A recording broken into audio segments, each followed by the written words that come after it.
Alors, je discute de ce passage remarqué dans la capitale fédérale du premier ministre de l'Alberta avec Benoît Pelletier, qui est constitutionnaliste à l'Université d'Ottawa. Bonjour, M. Pelletier. Bonjour. D'abord, sur le projet de loi C-69, qui établit un nouveau processus d'examen des grands projets d'envergure nationale ou de compétences fédérales. Donc, M. Kenney dit qu'il enfreint le droit constitutionnel de l'Alberta de réglementer ses ressources naturelles. Est-ce que c'est le cas, selon vous? Bien, écoutez, c'est une ingérence très nettement du fédéral dans les champs de compétences provinciaux. Je pense qu'on peut décrire cela comme cela. C'est un projet de loi qui, à mon avis, va beaucoup trop loin. Cela étant dit, j'hésiterais avant de dire que c'est inconstitutionnel parce que la Cour suprême du Canada est plutôt tolérante par rapport aux ingérences fédérales. En d'autres termes, c'est pas parce qu'il y a une ingérence fédérale que c'est inconstitutionnel aux yeux de la Cour suprême du Canada pour autant. Alors, s'il y a éventuellement une contestation judiciaire de cette loi sur l'évaluation d'impact environnemental, donc là, on verra quelle sera la position que prendra la Cour. Mais je répète que la Cour est plutôt sympathique, je dirais, au point de vue fédéral, normalement, en matière d'environnement.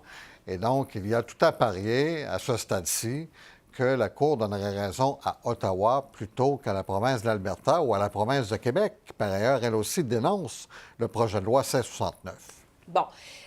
Expliquez-nous justement, parce que d'un côté, il y a les ressources naturelles, d'un autre côté, il y a l'adaptation au changement climatique. Comment se départage, justement, s'articule le partage des compétences entre les provinces et le fédéral en vertu de C-69?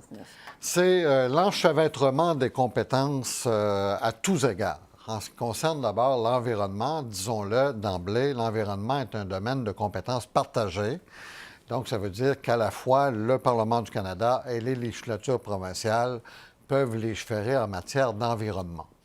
Même chose pour les ressources naturelles, sauf que les ressources naturelles sont la propriété des provinces. Mais le droit de propriété, ça ne veut pas dire nécessairement le droit de légiférer ou la capacité de légiférer. Il y a une différence entre les deux.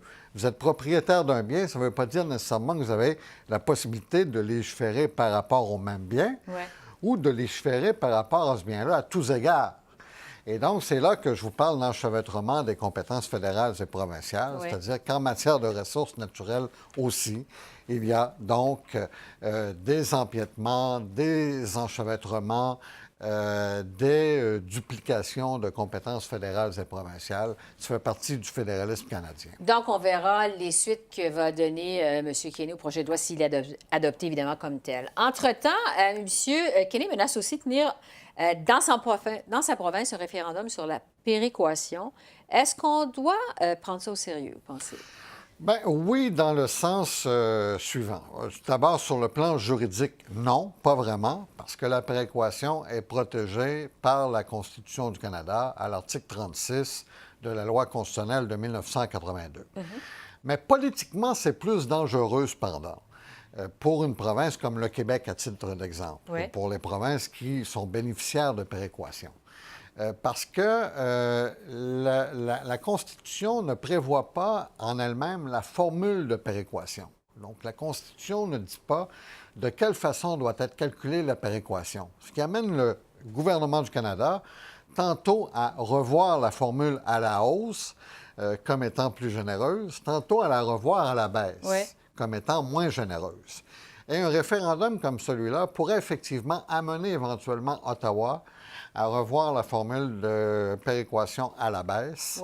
Et donc, ça veut dire que pour des provinces qui en bénéficient de la péréquation, il y a là une lumière rouge. Donc, doit-on prendre cela au sérieux? Ma réponse, c'est non juridiquement parlant, oui politiquement parlant. Bon, parce que l'Alberta, avec ses ressources naturelles, a pendant des années contribué à l'essor économique du Canada. Maintenant que ça va mal économiquement en Alberta, les Albertains ont l'impression de s'être fait flouer parce qu'il faut le rappeler, ils ne reçoivent rien de la péréquation. Il n'y a pas de montant de la péréquation.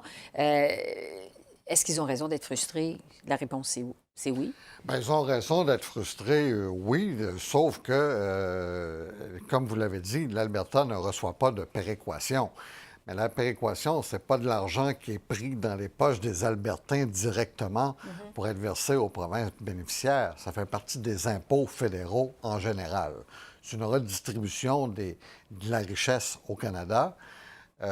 telle que, finalement, elle découle des impôts fédéraux, et Oui. puis des droits de douane, et puis des taxes, et ainsi de suite. Bon. Alors, donc, ils ont tout à fait raison de se sentir aliénés, c'est l'expression qu'on utilise, l'aliénation de l'Ouest, parce qu'il y a C-69, parce qu'il y a des pipelines qui, eux, veulent voir le jour Oui.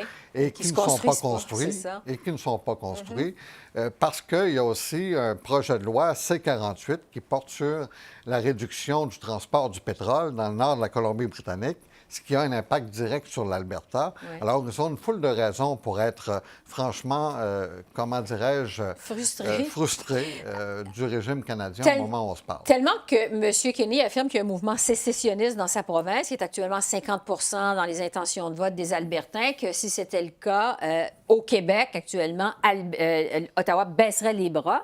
Est-ce que ça n'apporte pas justement une pression supplémentaire sur Ottawa que de parler de ce mouvement sécessionniste-là en Alberta, s'il existe? Qu'est-ce que vous en pensez du côté d'Ottawa? Il fait bien d'en parler dans le sens suivant. Il a dit d'abord, il a bien précisé que lui était un fédéraliste inconditionnel. Oui. Donc, ce n'est pas sous lui qu'il y aurait un référendum sur la souveraineté de l'Alberta, comprenons-nous.